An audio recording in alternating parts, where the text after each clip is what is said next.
주님 얼굴 보기 원하네. 주님 얼굴 보기 원하네.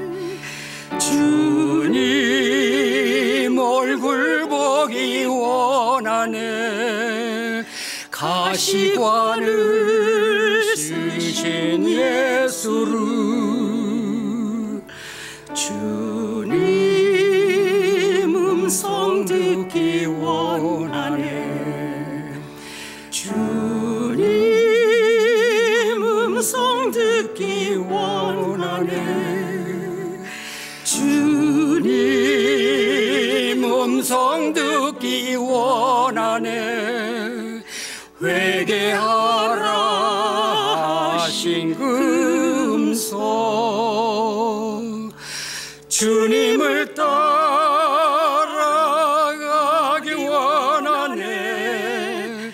주님만 따라가리.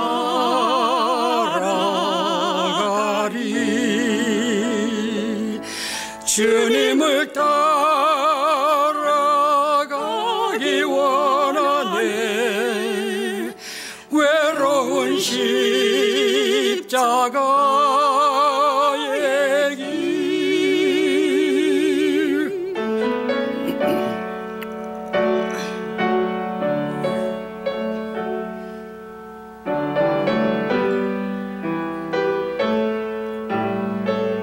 만나보기 원하네. 주님 만나보기 원하네. 주님 만나보기 원하네. 주님 만나보기 원하네. 부활하라 하신 그 음성 주님 만져보기 원하네. 주님 만져보기 원하네. 주님 만져보기 원하네. 손과 발에 박힌 굿자국 주님을 찬양하기 원하네. 주님만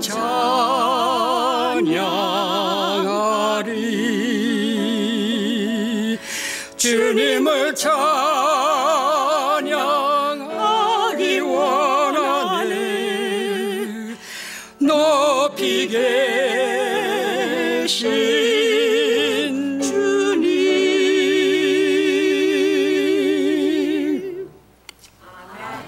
하루 잘 지내셨죠? 또 이제 안식일을 맞이했습니다. 참으로 감사합니다. 우리 김 장로님 네 분 감사합니다. 오늘 밥도 먹여주시고 또 아름다운 찬양으로.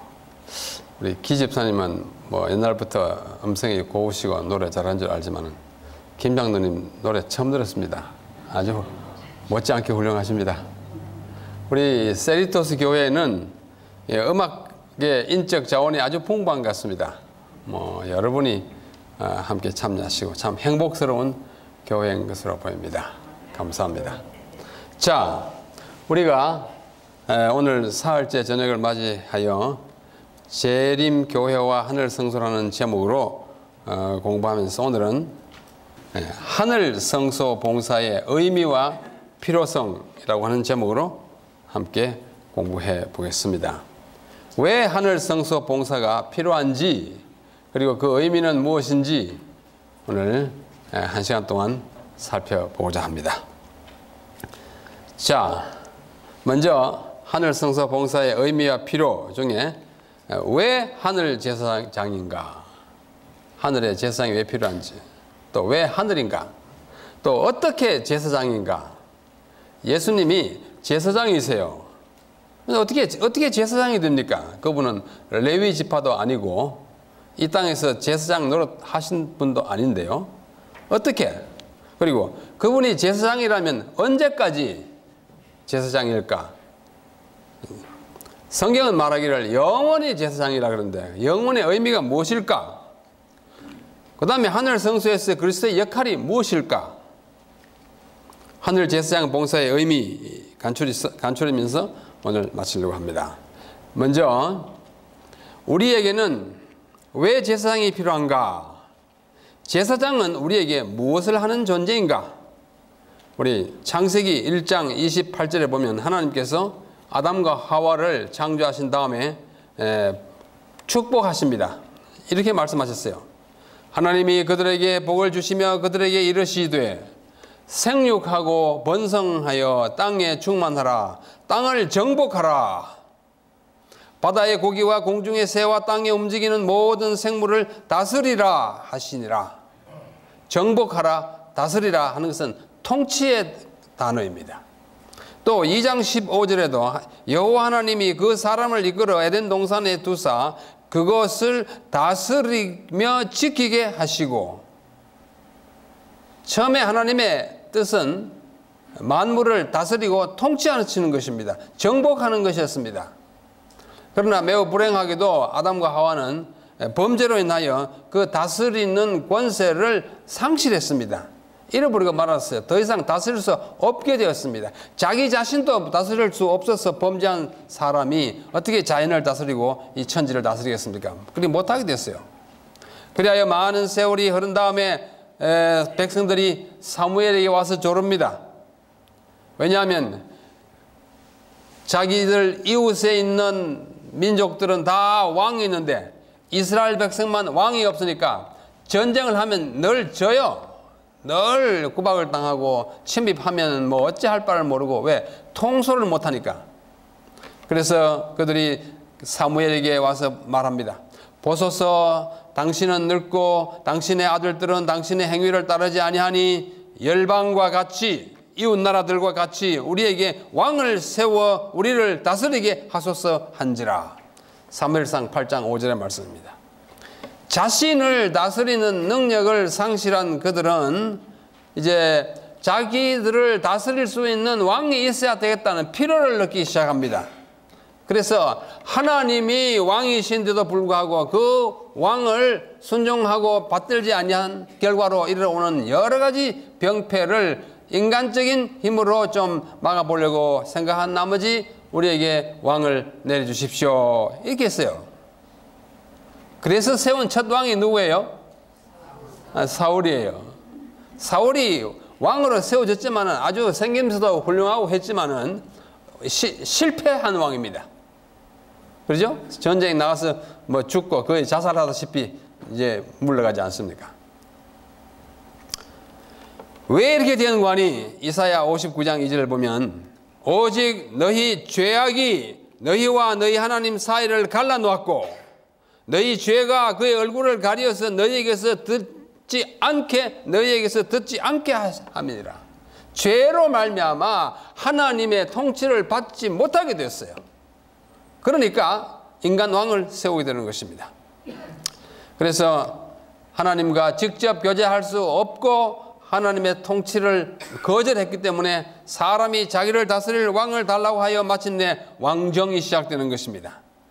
왕정이 시작되면 좋은 것 같았지만 하나님을 왕으로 모시는 백성에는 사실 필요 없는 일을 하게 된 것입니다. 그래야 인간은 스스로를 통제할 수 없게 되었고 또한 하나님께 직접 나아갈 수 없게 되었습니다. 죄로 말미암아. 그래서 생긴 제도 또는 직분이 세 가지 있어요. 하나님과 교통이 단절됐기 때문에 교통을 할 수 있는 방법이 있어야 됐어요. 하나님이 우리를 다스리는 것을 거절했기 때문에 누군가 다스려줘야 합니다. 그래서 생긴 직분이 왕과 선지자와 제사장이에요. 이걸 우리가 삼중 직분이라고 합니다. 왕은 뭐 하는 사람이냐 하면 자신을 다스리는 권세를 박탈당하고 자율의 능력을 상실한 사람을 다스리며 통솔하는 사람을 우리는 왕이라고 합니다. 자기가 자기를 못 다스려요. 둘째, 우리는 하나님과의 교통이 단절됐기 때문에 하나님의 뜻을 직접 들을 수 없게 됐어요. 죄가 하나님과 우리 사이를 큰 구렁을 내놨습니다. 그래서 생긴 직분이 선지자입니다. 선지자는 죄인이 되어 거룩하신 하나님의 면전에서 쫓겨난 사람에게 하나님의 뜻을 전달해주는 사람이 선지자입니다. 또 우리는 하나님과 멀리 있기 때문에 각자가 하나님께 직접 대면에 나아갈 수가 없게 되었어요. 그래서 생긴 직분이 제사장입니다. 제사장은 죄인이기 때문에 의로우신 하나님 면전에 나아갈 수 없는 사람들을 대신하여 하나님께 나아가고 그 죄인을 하나님 앞으로 인도하는 직분을 가진 자가 제사장이에요. 분명하죠? 이 세 직분을 어떻게 인간이 또 회복할까? 이 상실된 이 관계를 메꾸는 방법이 뭘까? 그래서 하나님께서 왕정 제도를 허락하셨고 왕들을 통하여 국가의 질서와 정의를 세우고 외부의 세력으로부터 공격과 위협을 방지하게 하셨습니다. 허락했습니다. 인간이요, 하나님께 막 떼쓰면은 하나님이 허락해 주시긴 해요. 그러나 그것이 진정으로 우리에게 유익한지는 두고 봐야 합니다.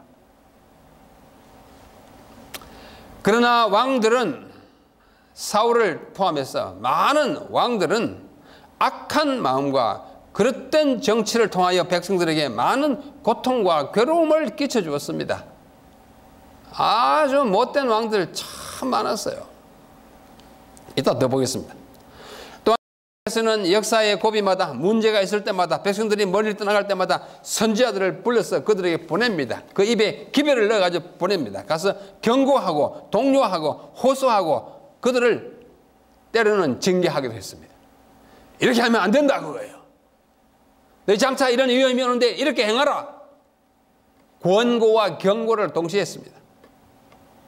뿐만 아니라 제사장들을 택해가지고 백성들에게 율법을 가르치고 평소에 또 그들을 위해서 제사를 드려주고 그리하여 사람들이 하나님께 나아가는 일을 게을리하지 않도록 하였습니다.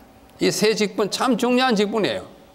이와 같은 세 가지 직분, 곧 왕과 선지자와 제사장을, 이 직분을 맡게 된 사람들은, 또는 그 직분에 부르심을 입은 사람들은, 또는 훈련을 받아서 그 직분을 수행하게 된 사람들은 특별한 방법으로 그들이 직무를 수행하게 했습니다.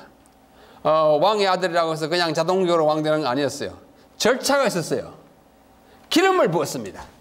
선자로 부르심을 받은 사람에게 기름을 부었습니다. 제사장의 아들이라고 하죠. 무조건 제사장이 아니에요. 기름을 부어서 특별한 출발점이 있게 하였습니다. 그것을 우리는 기름 부음이라, 영어로 anointing이라고 합니다. 이 anointing은 오늘날 목사나 장로나 집사를 안수하는 것과 거의 같은, 그 순간부터 그 직임을 수행할 자질과 권세와 그 직분 수행의 자격을 부여받게 되는 것입니다. 그렇습니다. 그래서 이러한 것들을 특별한 사명을 부여하는 예식을 행했습니다. 그 예식을 우리는 위임식이라 그랬습니다. consecration, 위임하는 것입니다. 특별히 구별하여 이 사람을 이 직분에 임하게 한다, 그렇게 했습니다. 그래서 예수님도 기름 부음을 받았습니다. 기름 부음을 받을 때부터 그분은 기름 부음 받은 자예요. 그래서 그의 이름이 뭐예요? 그리스도.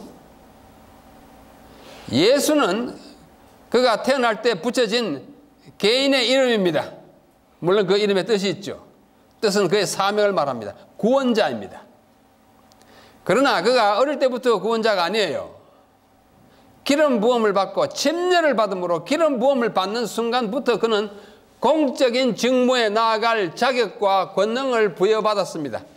그때부터 그는 크리스토스, 구약의 용어로 하면 메시아예요.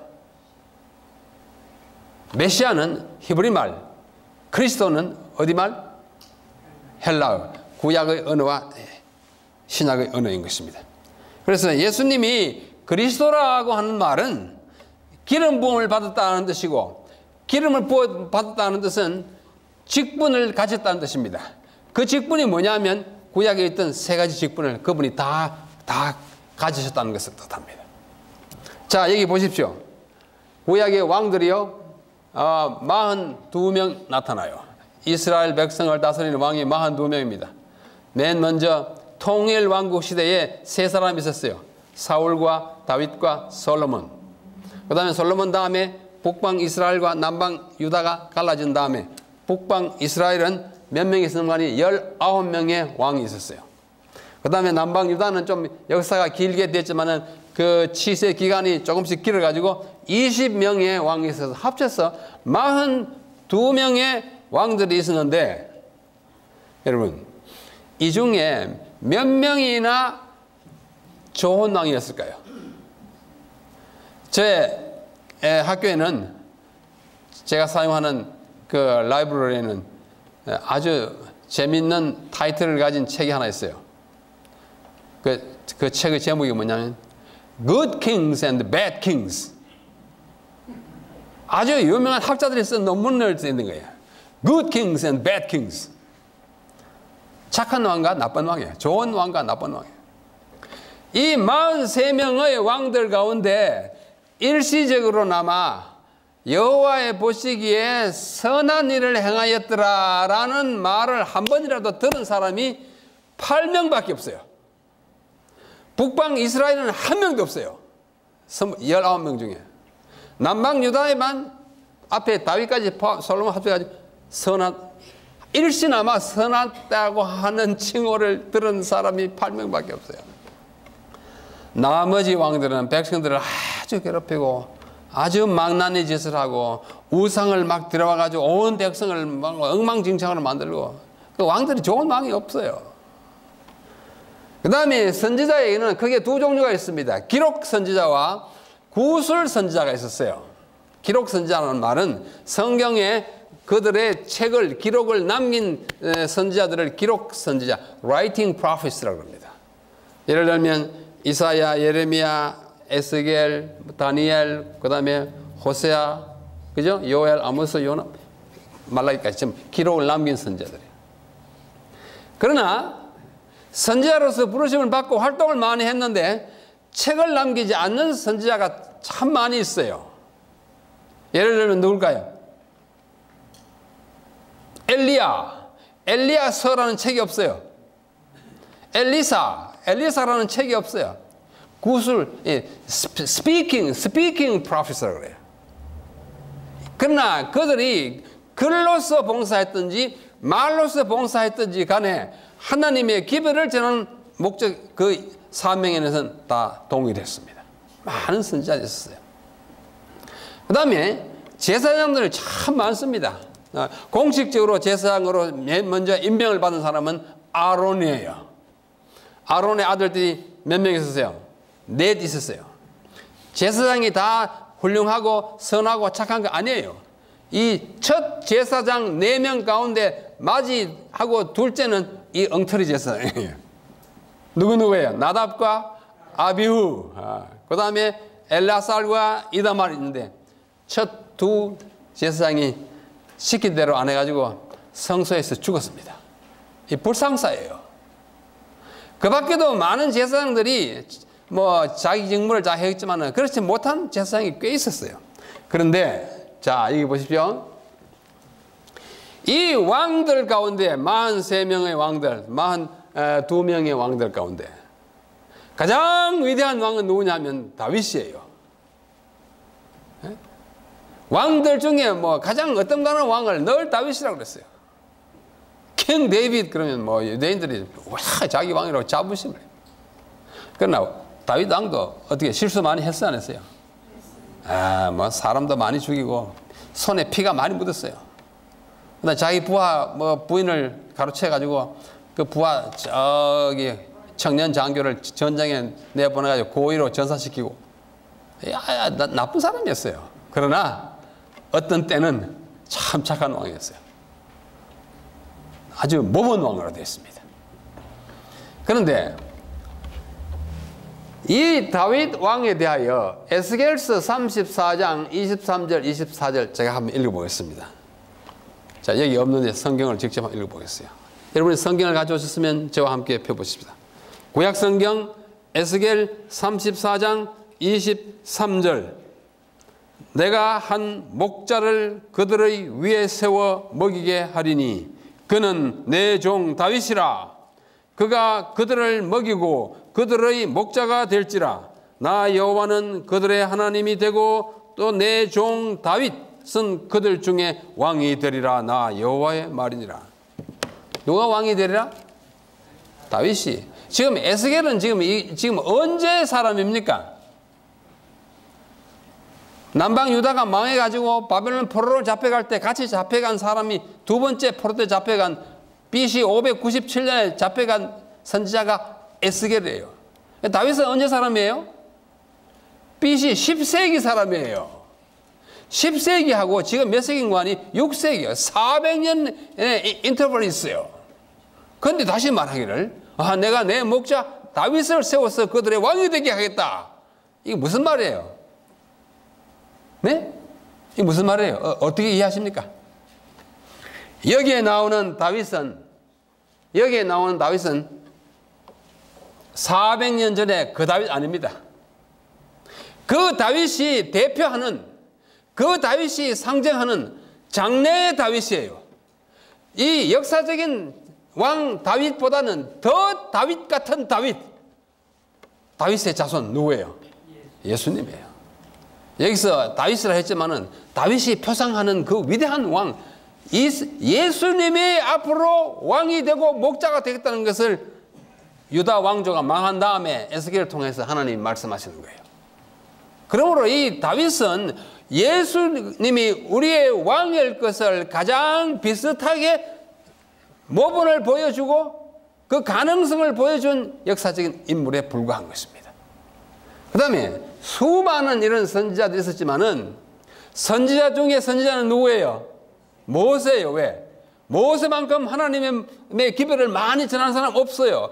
창세기부터 신명기까지 다 모세가 썼잖아요. 그렇죠?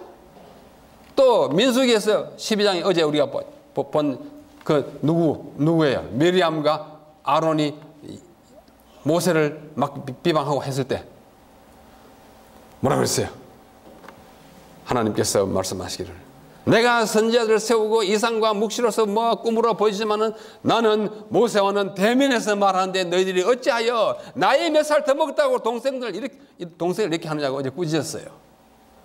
대면에서 말하는 선지자 누구예요? 모세예요. 그러면서 신명기 18장 15절과 18절에 보면 내가 장차 너와 같은 선지자를 주어서 이 백성을 이끌리라. 그때로부터 많은 사람들이 그 선지자 나타나기를 고대했습니다. 모세에게 약속한 그 선지자가 도대체 누구일까? 침례자 요한이 나타났을 때 사람들이 물었어요. 네가 그 선지자냐? 요한이 아니라고. 나는 그 선지자를 예비하러 온 사람이지 그 선지자는 내 뒤에 오신 나는 그의 신들매를 묻게도 감당치 못할 그분이라. 그럼 그 선지자 누구예요? 예수님이에요. 모세는 선지자로서의 예수님을 가장 가깝게 근사하게 그 능력을 발휘한 선지자가 모세예요. 그 다음에 수많은 제사장도 있지만은 제사장 중에 가장 원조는 누구예요? 아론의 모든 봉사는, 아론에 향한 모든 제사는 예수님이 우리를 위해서 어떻게 제사장 노릇을 할지를 보여주는 샘플 제사장이었습니다. 이게 성경 구절을 자세히 읽어보면 얼마나 아론이 예수님을 말하고 모세가 예수님을 가리키고 다윗이 예수님을 가리키는지를 다 보여주는 성경절입니다. 시간 관계 있습니다. 아까 에스겔서만 읽었습니다. 자, 그리하여 이 세 인물은 모든 왕들을 대표한 다윗과 모든 제사장들을 대표한 모세와 모든 제사장들을 대표한 아론이 각각 예수 그리스도의 오심을 왕으로서의 그리스도, 선지자로서의 그리스도, 제사장으로서의 그리스도를 가리키는 대표적인 인물로 나타났던 것입니다. 참 신비한 성경이에요. 어찌하여 이 많은 인물들이 한 인물 예수 그리스도를 가리키도록 그렇게 살고 봉사하고 사역했느냐 이거예요. 그래서 이게 구속의 교과서입니다. 그래서 이것이 하나님의 말씀인 거예요. 자, 이게 한 번 더, 그 중에서 오늘 우리가 공부를 열심히 하고자 하는 것은 제사장으로서의 예수님이에요. 예수님이 바로 제사장인 것입니다. 여기 왕과 선지자와 제사장이라고 하는 기름 부음을 받는 사람의 그 역할이 바로 그리스도에 의해서 모두 집중적으로 적용되고 집중적으로 성취된 것을 우리에게 보여주는 것입니다. 자, 그래서 한번 읽어보십시다. 사울이요. 사울이 누구 나오니? 바울입니다. 바울 되기 전에 이름이 사울이잖아요. 사울은 힘을 더 얻어 예수를 그리스도라 증명하여 다메섹에 사는 유대인들을 굴복시키니라. 예수가 누구다? 그리스도다. 여러분 생각이 예수가 그리스도지 뭐. 그게 아니에요. 예수가 그리스도인 것을 증명했다는 말은 예수님이 바로 기름 부음을 받는 장본인이고 기름 부음을 받았던 구약의 왕과 제사장과 선지자를 다 총체적으로 그 한 몸에 성취한 분이라는 사실을 증명해가지고 유대인들을 굴복시켰다 그거예요. 아, 예수님 진짜 그리스도구나. 이게 전도예요. 바울이 전도한 전도 내용이 뭐냐? 이 예수라는 한 인격체 한 사람이 그냥 사람이 아니라 누구다? 그리스도인 것을 증명하는 거예요. 예수님은 2000년 전에 살았던 아주 위대한 랍비, 무슨 선생 중에 하나이다. 또 여러 선지자 중에 하나이다. 아니에요. 모든 선지자들의 역할을 그가 한 몸에 지니고 그것을 총체적으로 이루었고 모든 왕들보다도 더 왕다운 왕중 왕이셨고 그분이야말로 영원히 우리의 죄를 속해 주시는 역할을 하는 제사장이라는 사실을 그 이전에 왕과 선지자 제사장이 다 그림자에 불과해요.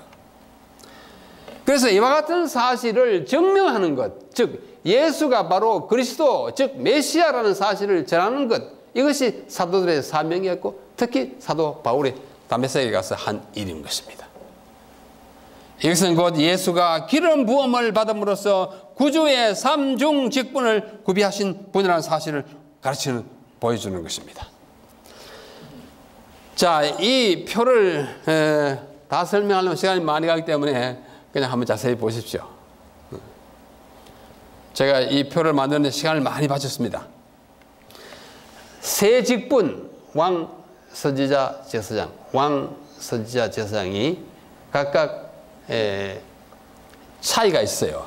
그러니까 좀 비교해 보는 것입니다. 부르심에 있어서 왕은 출생을 잘 해야 왕이 됩니다. 왕가에 태어나야 합니다. 그러죠? 왕의 아들로 태어나야 일단 왕이 될 가능성이 있어요. 선지자는 출신 성분이 아무 제한이 없습니다. 농부 아들도 되고 뭐 군인의 아들도 되고 제사장의 아들도 되고 누구든지 할 수 있는데 개별적인 소명, 부르심에 의하여 선지자가 부름을 받았어요. 제사장도 출생에 의하여 제사장 가문에 아론의 후예로 태어나야 제사장이 될 가능성이 있어요. 그래서 왕과 제사장은 세습제였고 선지자는 세습제가 아니었습니다. 그 다음에 그 직능 역할은 뭔가 하니 백성의 치리자예요. 다스리는 것입니다. 뭐 1인 지하에 백성이 다 있어요. 그래서 통치 하향식 지도자였어요. 백성을 다스리니까. 선지자도 하나님의 대표자로서 하나님의 계명을 내려 갖다 전달해 주기 때문에 하향식 봉사를 했습니다. 제사장은 백성의 대표자로서 이렇게 제사를 드리고 용서해달라고 하는 게 상향식 봉사를 했습니다. 봉사 장소는 왕은 궁전에서, 선지자는 성읍에서, 제사장은 성소에서 했어요. 그 다음에 특별한 과업이었어요. 통치와 재판을 했고 실천적인 의료. 이렇게 살면 되겠느냐? 굉장히 챌린지하는 그 역할이 선지자였어요. 그러나 제사장은 안 그래요. 종교적 의식을 잘 가르치고 제사를 잘 지내고 아주 규칙적으로 하나님께 와서 제사를 잘 지내도록 등등 주 관심사는 국가의 평화와 질서, 내면적인 성결, 외면적인 정결, 봉사기간은 항시적으로, 수시적으로, 이거는 정규적으로 등등등등. 자, 마지막으로요. 어떤 방법으로 왕은 했는가 하니 administration, 행정적으로 왕노를 했어요. 국가를 행정하는 거예요. 이 선지자는 챌린지, 아주 도전, 이렇게 하면 안 된다고. 아주.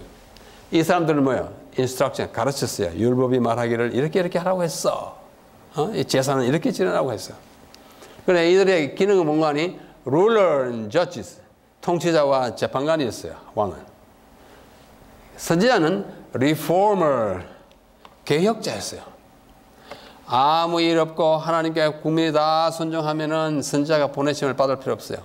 자꾸 우상 숭배합니다. 자꾸 간음합니다. 자꾸 백성들이 다 바깥으로 나가서 엉뚱한 짓 합니다. 그때는 와가지고 아주 개혁을 일으키는 사람이 선지자였어요. 그러나 제사장은 그러지 않습니다. informer, 정보를 제공해 주는 거야. 가르치는 것이죠. 율법을 가르치는 것이었습니다. 이런 차이가 있음에도 불구하고 이들은 다 예수 그리스도에게서 그 궁극적인 성취를 보던 직분들이었어요. 그러면 어떻게 제사장이었나 한번 생각해 보겠습니다. 제사장은 먼저 제사장 가문에 태어나야 했어요. 아론의 후예로 레위 가문에 나야 했습니다. 첫 제사장의 경우 여기 어떻게 제사장이 됐는지 출애굽기 28장 1절로 2절에 있습니다. 함께 한번 읽어보실까요? 시작. 너는 이스라엘 자손 중 내 형 아론과 그 아들들 곧 나답과 아비후와 엘라살과 이다마를 그와 함께 내게로 나오게 하여 나를 섬기는 제사장 직분을 행하게 하되 내 형 아론을 위하여 거룩한 옷을 지어서 영화롭고 아름답게 할지니라. 가문이 정해져 있습니다. 그래서 영화로운 옷을 입고 아름다운 옷을 입고 나와서 뭐 합니까? 위임식을 해야 됐어요. 위임식을 하기까지는 제사장의 직분을 행할 수가 없어요. 레위 지파 중에서 그렇게 택해하셨습니다. 그러나 예수님은 레위 지파 출신이 아닙니다. 어디 출신이에요? 유다 지파의 출신이에요. 그렇죠? 그분이 왕이다 하는 것은 얼른 납득이 갑니다. 왜? 유다 지파가 왕 지파니까요. 그죠? 다윗으로부터 유다 지파예요. 유다 지파에 쭉 내려와가지고 예수님이 태어났어요. 그렇다면 어떻게 예수님이 제사장이 될 수 있는가 한 의문이 생깁니다. 그분이 유다 지파에 속함으로 왕족이 되셨고 따라서 다윗의 자손 마태복음 1장으로 또 유대인의 왕, 유대인이잖아요. 일컬음을 받는 것은 아주 정상적이었습니다. 그리고 만왕의 왕가의 출신이니까 뭐 괜찮습니다. 그러나 그분은 어떻게 무슨 자격으로 제사장이 될 수 있는지를 우리가 성경에서 찾아볼 수 있습니다. 히브리서 4장 14절이에요. 우리 주께서는 유다 지파로 나신 것이 분명하도다. 이 지파에는 모세가 제사장들에 관하여 말한 것이 하나도 없고. 그러니까 뭐예요? 참 이상하다 그거예요. 없어요. 이런 상황 가운데서 예수님이 제사장이 되신 것은 하나님의 특별한 계획과 아주 특이한 방법을 통해서 가능하게 되었습니다. 이와 같은 특별한 방법을 성경은 멜기세덱의 반차라고 읽습니다. 성경에 나오는 용어죠. 자, 멜기세덱의 반차. 이 반차라고 하는 말은 한자로 이렇게 씁니다. 반차. 영어로 하면 order, line, 뭐 계통, 서열 이런 거예요. 이 라인이 달라요. 계통이 달라요.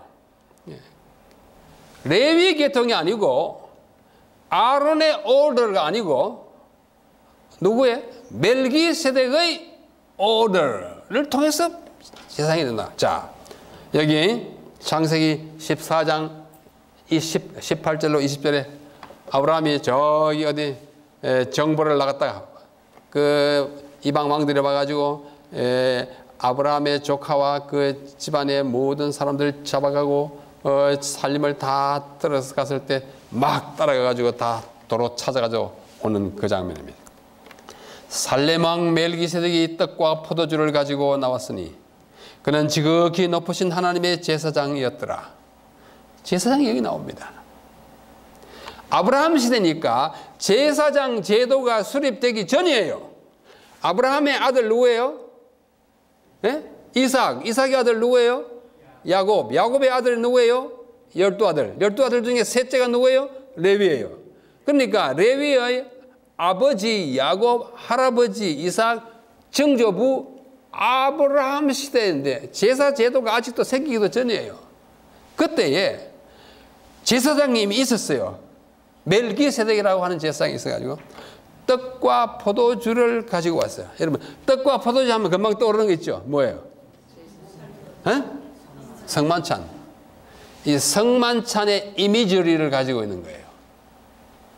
멜기세덱이 성만찬 예식을 하러 오는 거나 다름없습니다. 누구에게? 아브라함에게. 아브라함은 뭐예요?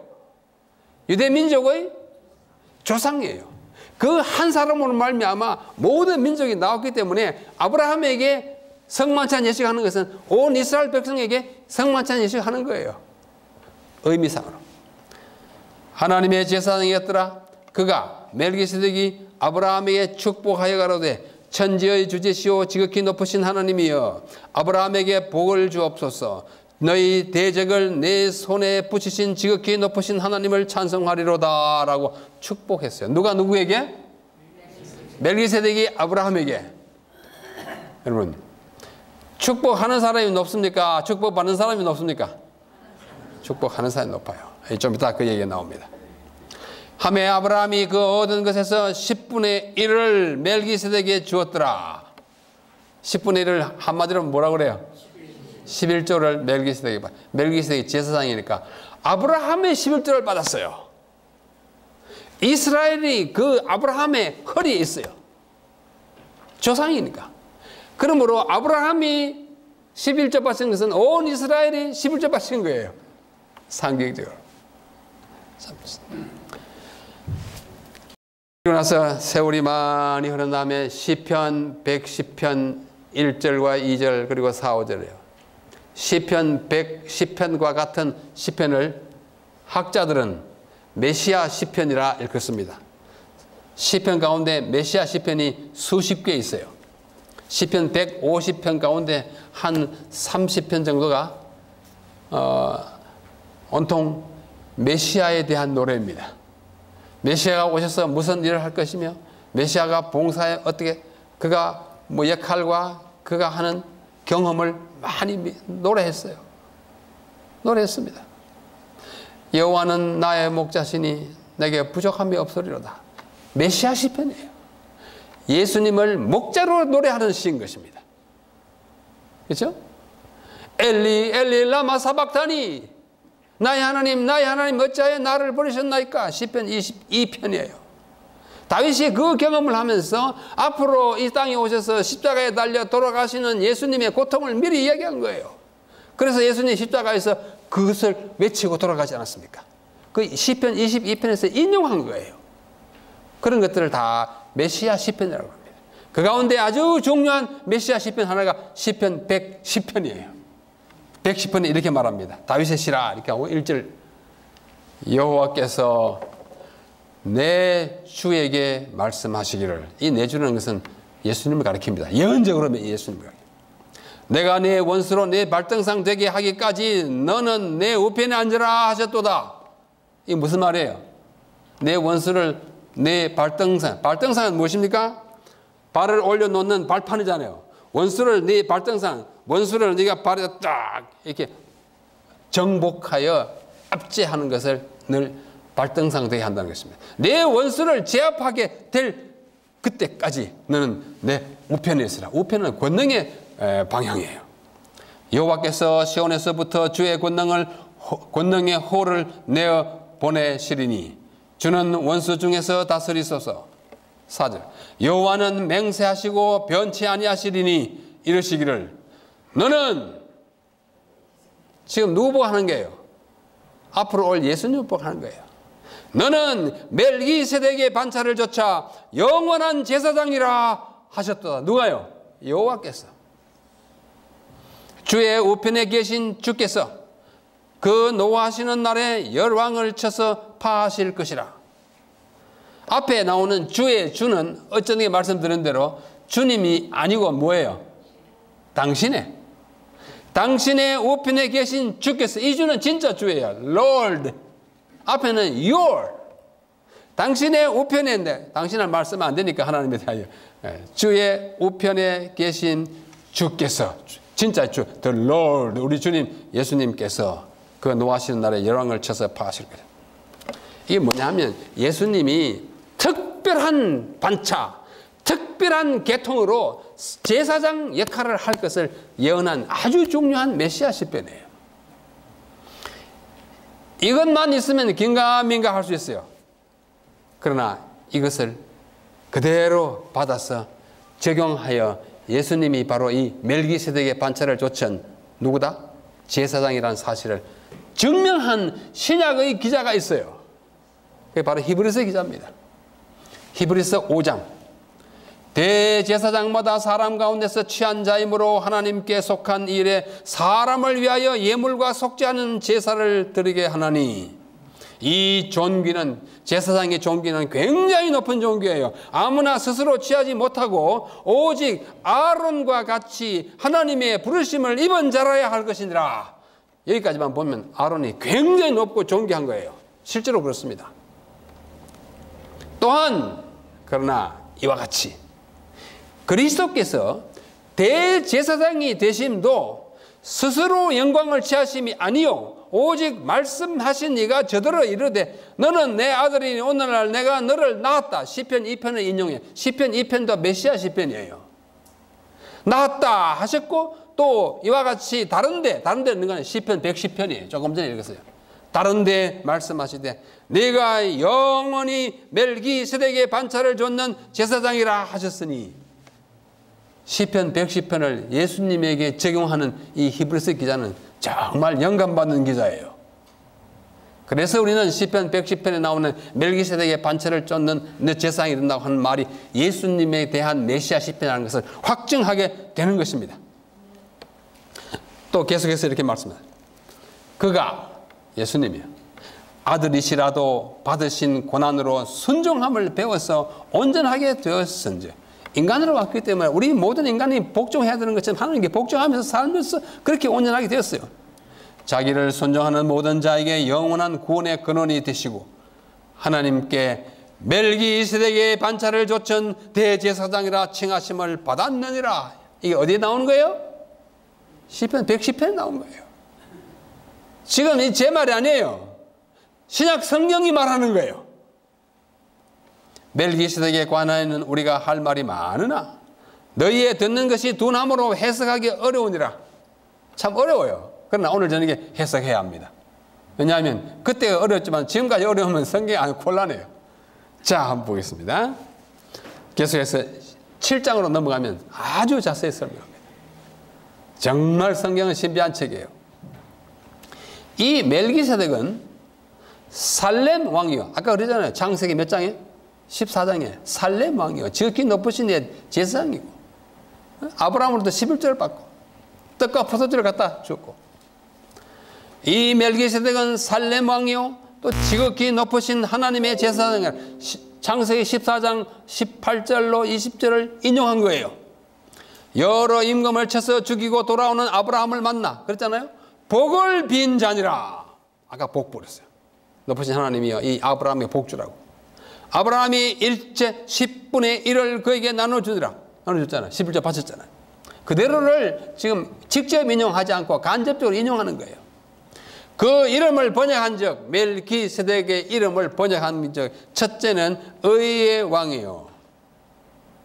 멜키, 히브리 말에 멜레크가 왕이고, 멜키 하면은 왕, 나의 왕 또는 뭐뭐의 왕. 멜기세덱은 의예요. 그러므로 King of Righteousness, 의의 왕이에요. 번역하면 그래요.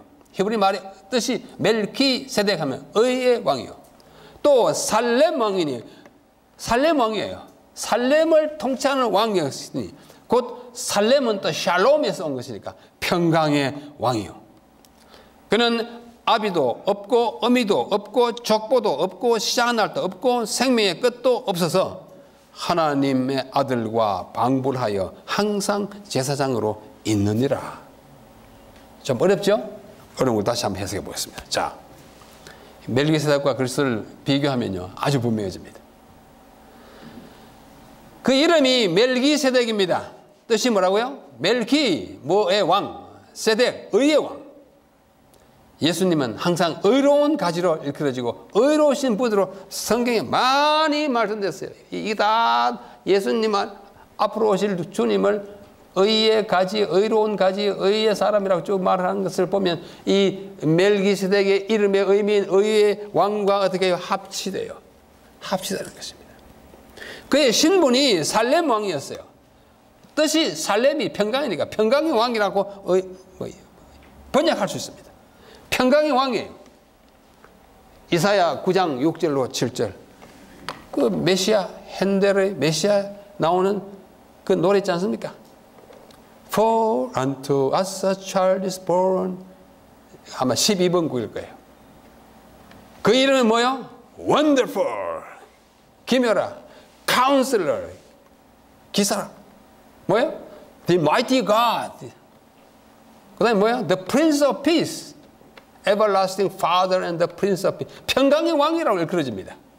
평강의 왕이잖아요. 살렘 왕이 똑같잖아요. 이 새 예루살렘을 다스리는 왕이에요. 그는 우리의 화평이라고 골로새서에서도 말하고 에베소서에서도 말하고 우리의 화평이에요.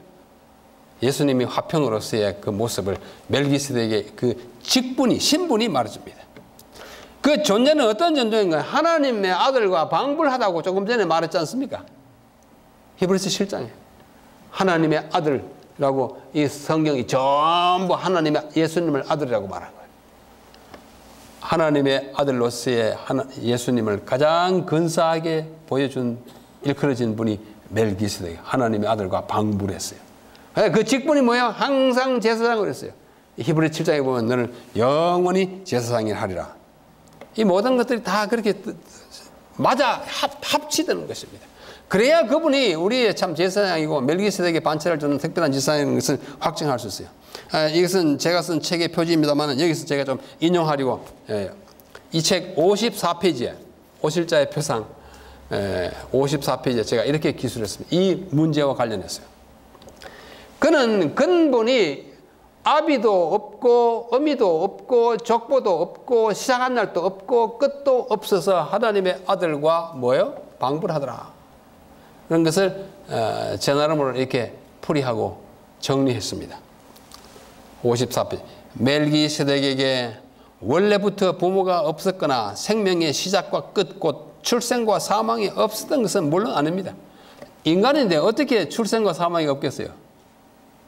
그냥 문득 싹 나타났다가 사라졌어. 마치 언제 태어났는지 언제 죽었는지 엄마가 누군지 아빠가 누군지 모르니까 없는 것처럼 지금 생각하는 거예요.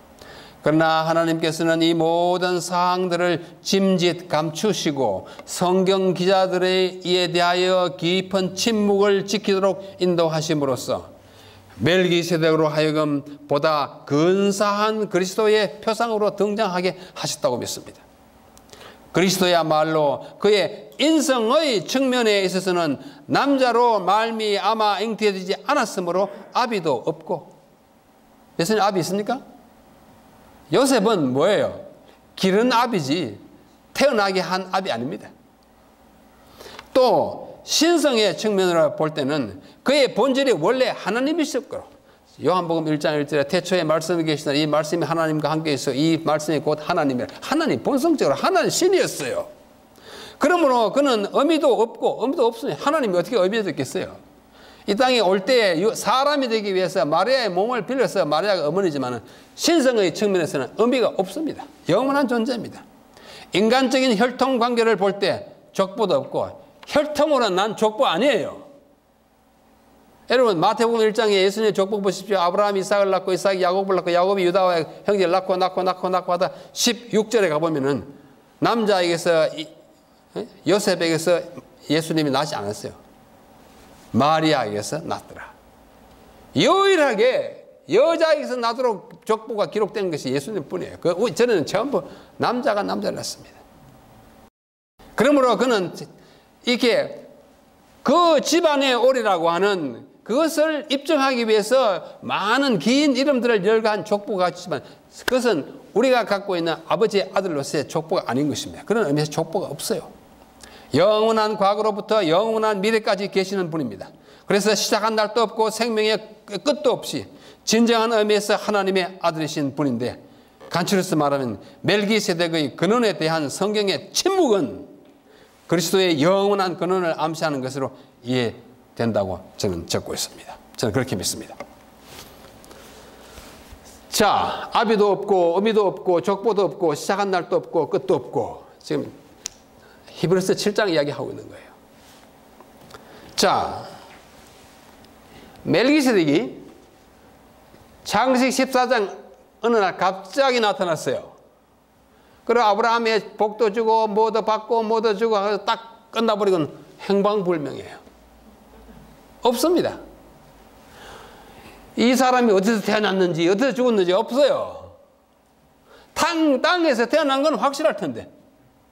그리고 예수님은 하늘에서 어느 날 딱 이 뭐 언제부터 있었는지 몰라요. 또 하늘에 올라갔어요. 언제까지 계실지 무궁무진하게 계실 거예요. 그래서 기록이 없는 멜기세덱의 족보, 사망, 생명, 출생. 예수님은 영원하기 때문에 그렇게 말할 수 없는 그 형편이 이렇게 비교가 된다 그거죠. 보십시오. 죽고서 이러한 측면이, 이러한 기록의 상황이 예수님을 표상하기에 안성맞춤이더라고요. 자, 여기 보십시다. 그런데 히브리서 7장은 계속해서 이렇게 말합니다.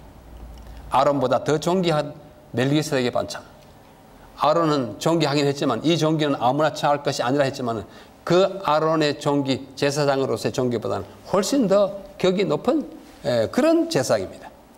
이 사람의 어떻게 높은 것을 생각하라.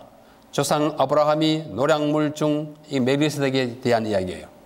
노량물 중 좋은 것으로 10분의 1을 저에게 주었느니라. 레위의 아들들 가운데 제사장의 직분을 받는 자들이 율법을 쫓아 아브라함의 허리에 난 자라도 자기 형제인 백성에게 10분의 1을 취하라는 명령을 가졌으나. 그렇잖아요. 뭐 똑같은 존재인데 레위 계통을 낳기 때문에 다른 그 사람들은 일하지 않고 성전 봉사만 하고 11조 받아서 먹고 살았어요. 존귀했어요. 레위 족보에 들지 아니한 멜기세덱은 아론의 후손들도 존귀한 직분을 가졌지만 멜기세덱은 아브라함에게서 10분의 1을 받았으니까 아브라함은 이 아론의 증조부인데 그 증조부로부터 11분을 받았으니까 얼마나 더 존귀하냐 그거예요. 논리가 그렇습니다. 그리고 아브라함에게 10분을 취하고 그 얻은 자를 위하여 복을 빌고 그를 축복했어요. 그랬더니 폐일은 하고 다 말 그만두고 낮은 자가 높은 자에게 복빌을 받느니라. 아브라함이 높단 말이에요? 멜기세덱이 높단 말이에요? 멜기세덱이 높다 그래요. 그러니 레위하고는 비교가 안 된다 이 논리를 이야기하고 있습니다. 또한 10분의 1을 받는 레위도 아브라함으로 말미암아 10분의 1을 바쳤다 할 수 있나니. 그렇죠? 아브라함이 멜기세덱에 10분을 줬으니까 그 자손들이 다 바친 거나 다름없다는 뜻입니다. 이는 멜기세덱이 아브라함을 만날 때 레위는 아직도 자기 조상의 허리에 증조부 시절이다 그거예요. 레위 계통의 제사 직분으로 말미암아 온전함을 얻을 수 있었으면 백성이 그 아래서 율법을 받았느니 레위 지파로 말미암아 제사 제도가 온전했다면 어찌하여 아론의 반차를 쫓지 않고 멜기세덱의 반차를 쫓는 별다른 한 제사장을 세울 필요가 있었느냐. 그것 가지고는 안 된다 그거죠. 예수님은 그보다도 능가하는 더 존귀한 제사장 직분을 가져야 온 백성을 위해서 제사 지낼 수 있다고 하는 논리를 펴고 있는 것입니다. 그래서 그리스도는 멜기세덱의 반차라는 사실을 아주 무거운 언어로 지금 말씀하고 있는 것입니다. 그래서 이 제사장이 바로 예수님이라는 것을 그분이 멜기세덱의 반차를 쫓아서 정말 존귀한 레위보다도 아론보다도 더 존귀한 제사장인 것을 입증한 다음에 히브리서 6장 20절을 보면 그가 영원히 제사장이 될 거라고 말합니다. 그리로 앞서 가신 예수께서 멜기세덱의 반차를 좇아 영원히 대제사장이 되어 우리를 위하여 들어가셨느니라. 또 7장 15절에도 멜기세덱과 같은 별다른 한 제사장이 일어난 것을 보니 더욱 분명하도다.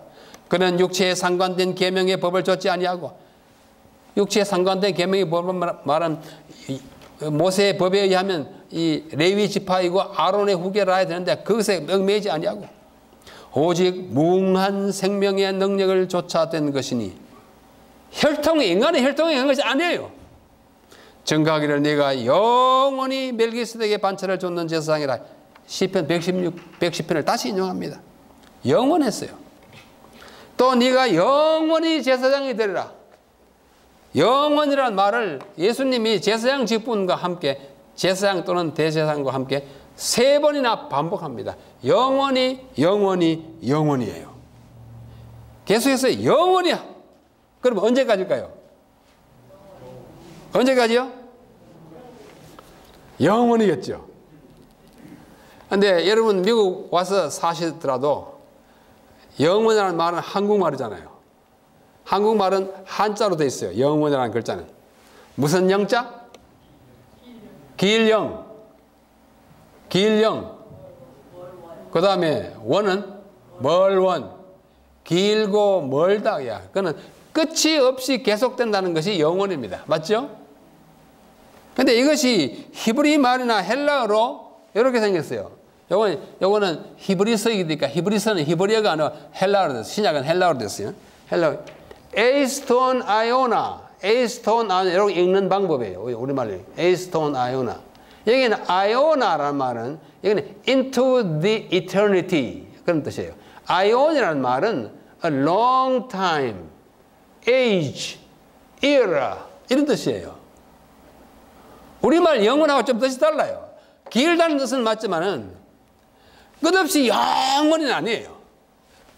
age, 한 세대, era, 한 시대, 이런 뜻을 갖고 있는 단어입니다. 히브리말 요래요.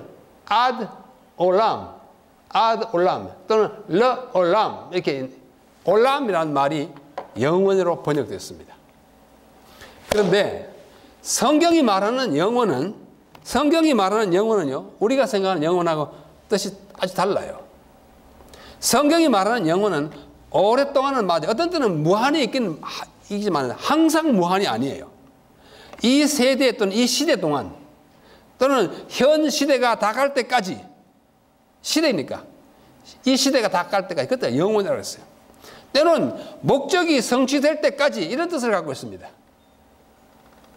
그러므로 예수님이 제사장이나 대제사장이라는 말은 우리가 생각하는 것이 영원토록 아니에요. 제사장은 죄인이 있어야 어떻게 해요? 제사장이 필요가 하잖아요. 근데 죄인이 다 없어져 버리면 제사장이 아니에요. 자, 성경에 이런 말씀이 나옵니다.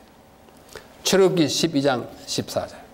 너희는 이 날을, 유월절을 기념하여 여호와의 절기를 삼아 영원한 규례로 대대에 지킬지니라. 양잡아 제사 지내는 거예요. 지금 그들이 양잡아 제사 지냅니까? 안 지내요. 안 지낸 지 벌써 2000년이 됐습니다. 그게 무슨 뜻이에요? 왜 그래요? 영원히 했으면 아직까지도 하고 뭐 하늘나라에 가서도 해야죠. 우리식으로 하면. 아니에요. 목적이 이룰 때까지 끝나면 안 해도 되는 거예요. 또 유다는 영원히 있겠고, 유다가 영원히 있습니까? 망한 지 오래됐어요. 마태복음 18장 8절에 보면, 예수님이 하신 말씀이에요. 너희 두 손과 두 발 가지고 범죄하지 마라. 그걸 다 찍어버리고 범죄하든 찍어버리라. 이게 뭐예요? 이 불구자가 돼가지고 천국 가는 것이 사지가 멀쩡해가 지옥 가는 것보다 낫다. 사지가 멀쩡해가지고 영원한 불에 타는 것보다 낫다 그랬습니다. 또 유다서 7절에 보면은 소돔과 고모라가 우상 숭배하고 나쁜 짓을 간음을 많이 해가지고 영원한 불의 형벌을 받았다 그럽니다. 우리가 생각하는 영원처럼 불이 탄다면 소돔과 고모라가 아직도 타고 있어야 돼요? 안 타고 있어야 돼요? 타고 있어야 돼요. 탑니까? 없어요. 또 우리가 앞으로 죽으면 지옥 가서 영원한 불에 탑니까? 여기 영원한 불이라고, 예수님이 하신 말 영원한 불이라고 그랬어요. 탄다 그랬어요. 그럼 영원히 탑니까? 안 타요. 하나님이 그렇게 무자비하고 그렇게 정말로 뭐랄까 죄인을 괴롭히는 그런 분 아니잖아요. 인간이 죄인으로 기껏 살아봐야 100년밖에 안 살고, 어떤 사람은 뭐 한 10년밖에 죄인 노릇을 하지 않았는데 영원히 불에 타면 그 하나님이 너무 모질는 하나님 아니에요? 그런 하나님. 그러니까 영원한 불은 말은 소돔과 고모라 그랬듯이 다 타서 없어질 때까지 불이 있다 그런 뜻입니다. 목적이 이룰 때까지. 우리가 혹 죄인이 된다 하더라도 영원히 탈 것으로 생각하지 마십시오. 우리가 다 타서 없어지면 그뿐입니다. 영원이라는 그 뜻이 그게. 제사장으로서의 영원히 있다는 말은 제사장으로서의 그의 역할이 다할 때까지 그런 뜻이라는 사실을 이해하시길 바랍니다. 그러므로 예수 그리스도께서 영원히 대제사장, 또 멜기세덱의 반차를 따라 영원히 제사장이 된다는 말은 그분이 끝없는 세월 동안 하는 것이 아니고 그분의 제사장으로서의 역할을 다하는 그때까지를 가리키는 것이 확실합니다. 자, 그러면 오늘 지금부터 드리는 말씀이 오늘의 제일 중요한 부분이니까 잘 들어주십시오. 예수님이 하늘 성소에서 뭘 하느냐 이거예요. 하늘 성소가 있는 건 어제하고 그제 다 공부했어요. 뭘 하시느냐? 하늘로 승천하신 다음에 지금까지 뭐 하시고 또 앞으로 남아있는 재림 때까지 기간 동안에 뭐 하시느냐? 성경은 우리에게 4가지 역할을 우리에게 보여줍니다. 자, 1번 뭐예요? 제사장. 2번 대제사장. 3번 중보자. 4번 간구자예요. 자, 성경을 하나씩 보겠습니다. 그분은 범상한 제사장들 중에 한 사람이 아니라 특별한 제사장, 하늘의 무궁한 생명의 능력을 줬던 제사장이 된다고 거듭거듭 말했어요. 제사장이에요. 제사장이 하는 역할은 지금 다 아십니다. 백성들의 죄를 위해서 제사 드리는 사람이에요. 그렇죠? 또 히브리서 8장 14절에도 제사장이 된다고. 첫째 기능은 제사장. 제사장은 제사를 지내는 사람이에요. 둘째는 대제사장입니다. 히브리서 4장에 보면 우리에게 큰 대제사장이 있으니 성천하신 자 곧 하나님 아들 예수시라. 우리가 믿는 도리를 굳게 잡을지어다. 우리에게 있는 대제사장은 우리 연약함을 채우려 아니한 자가 아니요 모든 우리와 한결같이 시험을 받은 자로 돼 뭐요?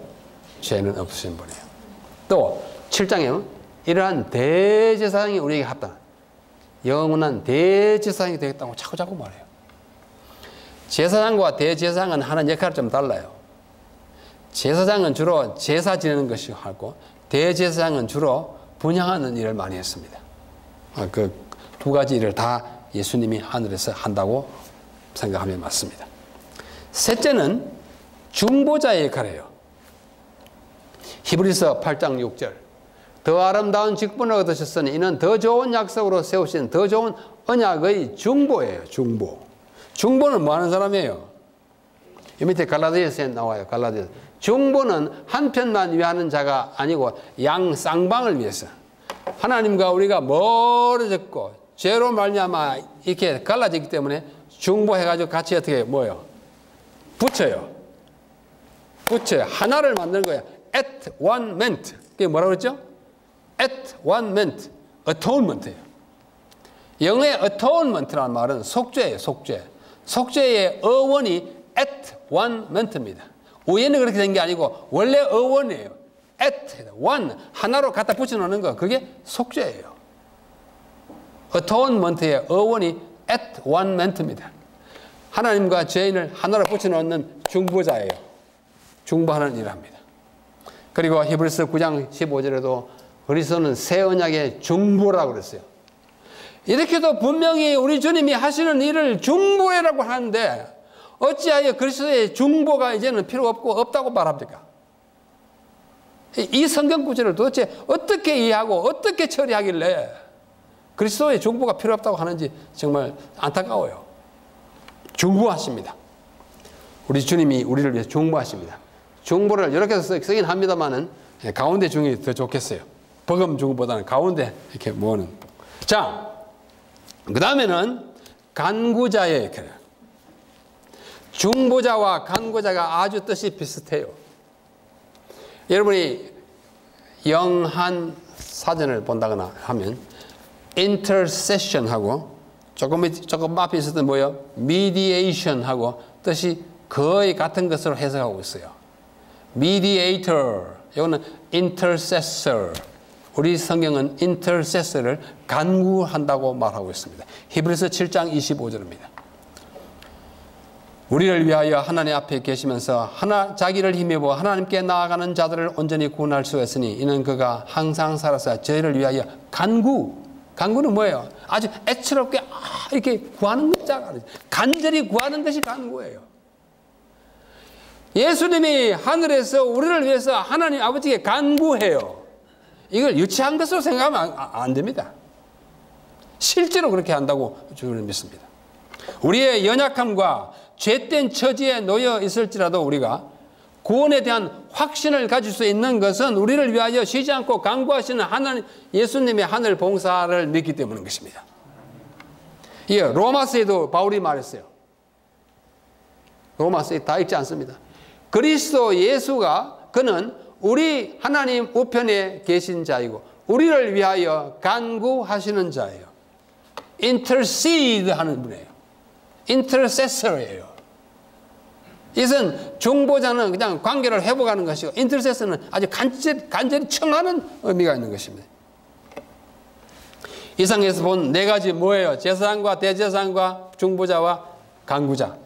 이 모두가 무엇을 기초로 그렇게 하는 거 아니? 이 땅에서 주님께서 십자가 위에서 치른 희생을 근거로 탄원하는 것입니다. 십자가가 불충분해서가 아니에요.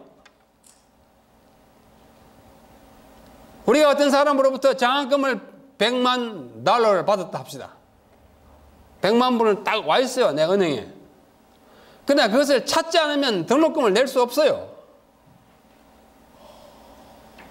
십자가의 일이 온전하고 충분했지만은 그것을 effect, 효과 있게 하기 위해서 그것을 apply, 적용하기 위한 일이 필요합니다. 그 일이 뭐냐면 여러분의 전도이고 그 일이 뭐냐면 하늘 그리스도의 중보입니다. 그러므로 하늘 성소에서의 그리스도의 봉사는 그분이 이 땅에서 이루신 구속의 역사인 십자가의 위에 대속의 죽음이 그 참된 효력을 발휘하도록 하는 것인데 그렇게 하기 위해서 하시는 일이 하늘의 제사장과 대제사장과 중보자와 간구자의 역할을 하는 것입니다. 참 신비한 일이에요. 흔히 이렇게 묻습니다. 예수님이 십자가에 달려 돌아가시면서 다 이루었다. 영어로 It is finished. 다 이루었다. 그러니까 우리의 속죄가 다 끝났다. 하늘 속죄가 무슨 필요하냐 그럽니다. 하늘의 이 중보 사업을 강조하면 십자가의 죽음의 결함을 믿는 것이다. 부족함을 믿는 것이라고 강변합니다. 아니에요. 그렇지 않습니다. 다 이루었다. 예수께서 하신 말씀입니다. 이것은 이 지상에서가 이 땅에서 그가 이루어야 할 구속 사업을 딱 완성했다는 뜻이지 모든 구원의 절차가 다 끝났다는 뜻이 아닙니다. 이 땅에서 그분이 십자가에 달려 돌아가시기 위해서 오셨잖아요. 그 일을 다 완성했다는 뜻이지 그 이후로 2000년의 세월이 흐르면서 아직도 구원의 역사가 끝나지 않았어요. 그래서 십자가의 죽음이 완전하고 온전하고 또 충분했지만은 그것을 어떻게 해요? 적용할 일이 필요한 것입니다. 그 죽음이 효력을 발휘하고 그 공로가 사람을 실제로 구원하려면 그것의 의미와 공로와 효과가 죄인들에게 적용되어야 합니다. 그 때문에 우리는 전도를 하고 예수님은 하늘에서 중보에 가는 그런 것입니다. 그리고 마침내 모든 일이 정말로 다 끝났을 때 그때 요한계시록 21장에 보면 다 이루었다는 말을 또 합니다. 십자가에 다 이룬 거하고 이쪽 다 이룬 거하고 시간적으로 달라요. 다릅니다. 여기 요한계시록 1장 쭉 11장 이야기 인용하다가 가운데 부분에요. 그가 말씀하니 21장은 다 아시지 않습니까? 구속사업이 다 끝나고 새하늘과 새 땅이 이르는 그때요. 그때 말하기를 내게 말하시되 다 이루었다. 나는 알파와 오메가. 진짜 오메가 때 하는 얘기예요. 저는 나의 백성이 되고 나는 그의 하나님이에요. 다 이루었다. 단어는 좀 달라요. 헬라어로. 그러나 뜻은 같습니다. 다 이루었어요. 완전히 이룬 그때를 여기서 이야기하는 것입니다. 자, 시간이 많이 갔기 때문에 여기 각 시대 대쟁투 488페이지를 인용하겠습니다. 하늘에 있는 성소는 사람을 위하여 행하는 그리스도의 사업의 바로 중심이 된다. 여러분, 이 각 시대 대쟁투는 1910년에 마지막 판이 나왔어요. 1910년에 마지막 판이 나온 이 각 시대 대쟁투의 말하기를 하늘에 있는 성소는 사람을 위하여 행하는 그리스도의 사업의 바로 중심이 된다. 그것은 세상에 사는 모든 영혼들과 관계가 된다. 그것은 구속의 계획을 밝히 보여주고 시대의 제일 마지막까지 우리를 데리고 가서 죄의 의와 죄 사이의 투쟁에서 최후의 승리를 나타내 보여준다. 모든 사람이 이 문제를 충분히 연구하여 그들 속에 있는 소망의 이유를 묻는 자들에게 능히 대답할 수 있는 것이 중요하다. 이렇게 말했음에도 불구하고 1888년 이후로는 하늘의 성소 봉사가 없다고 말씀하면 맞지가 않습니다. 자, 요즘 그렇게 말하는 사람도 있어요. 자, 예수님이 지상 하늘에서 제사장과 대제사장을 하는 가장 중요한 일이 여기 있습니다. Early Writing 38페이지요. 초기 문제. 와이프는 직접 보신 거예요. 나는 네 천사가 해야 할 일을 받아가지고 지상으로 가는 것을 보았으며 예수께서는 제사장의 옷을 입으시고 무슨 옷을요? 제사장의 옷을. 제사장 역할을 하고 있는 거예요. 동정어린 눈으로 남은 무리를 지켜보시면서 두 손을 지켜들고 갖은 연민이 섞인 음성으로 나의 피 아버지 나의 피 나의 피 나의 피 하고 부르짖는 것을 들었다. 이 피는 어디서 흘린 거예요? 십자가에서 흘린 거예요. 십자가에 흘린 피를 그것에 의지해서 나의 피 아버지시여 지금 심판하러 나가는데 나의 피를 생각해서 저 남은 자들을 어떻게 해요? 벌 받지 않게 해달라고 호소하는 거예요. 이게 하늘 지성소 봉사입니다. 하나님의 종들의 이마에 인을 치기까지 붙잡으라 붙잡으라 붙잡으라. 벌주로 나가는 천사들을 보고 예수님이 말씀하신 거예요. 하나님께는 나의 피 나의 피, 천사들에게는 붙잡아라 붙잡아라. 이게 애타는 우리 주님의 봉사입니다. 그때 예수께서는 자비로운 눈으로 아직 입맞지 않은 남은 무리들을 바라보시면서 아버지를 향하여 손을 높이 드시고 그의 피로써 그들을 위해 탄원하셨다. 이 탄원이 아까 말하면 간구하신 거예요. 이게 봉사입니다. 정말 간절한 봉사인 것입니다. 예, 각 시대 대쟁투도 그 일을 아주 분명하게 말합니다. 하늘 성소에서 사람을 위하여 진행되는 그리스도의 중보 사업은 중보 사업이라고 했잖아요. 1910년에 나온 책이에요. 구원의 계획에 있어서 십자가 상에서의 그분의 죽음과 마찬가지로 기묘하다. 십자가 죽음이 참으로 충분하고 용이 나고 좋은 것이었지만은 그것이 나와 상관이 없게 되는 것은 무지하면 상관이 없는 거예요. 그거 다 죽는 거예요. 전도하고 우리 주님이 하나님께 탄원해야 이 일이 가능하게 되는 것입니다. 그 봉사라는 것입니다. 이 모든 이야기를 한 분이 책으로 썼어요. Heaven Story라고 하는 분이 책을 썼는데요. 한국말로 번역이 되어 있습니다. 혹 필요하신 분들은 찾아서 보시길 바랍니다. 자, 오늘 시간이 다 갔기 때문에 제가 여기서 마치게 되겠습니다. 히브리서 10장. 그러므로 형제들아 우리가 예수의 피를 힘입어 성소에 들어갈 담력을 얻었나니. 하늘 성소 봉사는 우리가 담력을 얻는 일에 필요한 것입니다. 여러분, 재림신도 된 것이 두렵습니까? 담력을 가십시오. 예수님이 하늘에서 여러분을 위하여 지금도 탄원하고 계시다는 사실 생각하면 뭐가 두렵겠어요? 두려울 것이 없습니다. 그 길은 우리를 위하여 휘장 가운데로 열어놓으신 새롭고도 산 길이요. 휘장은 저의 육신이라.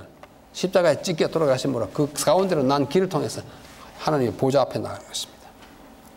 그리스도의 하늘 성소 봉사는 구속 사업의 계속과 완성을 의미하는 한편 신자들이 구원에 대한 확신과 더불어 그들이 갖고 있는 죄와 죄책감으로부터 해방된다는 확신을 갖게 해주는 것입니다. 자, 마지막으로 여러분들에게 말씀을 드립니다.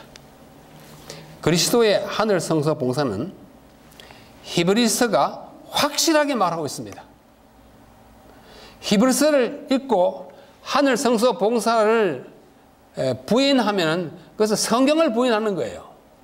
너무 확실합니다. 뭐 아무리 아닌 것으로 보려고 해도 안 돼요. 또 증언의 말씀이 명백하게 증거하는 것입니다. 1888년 이전에만 하는 거 아니에요.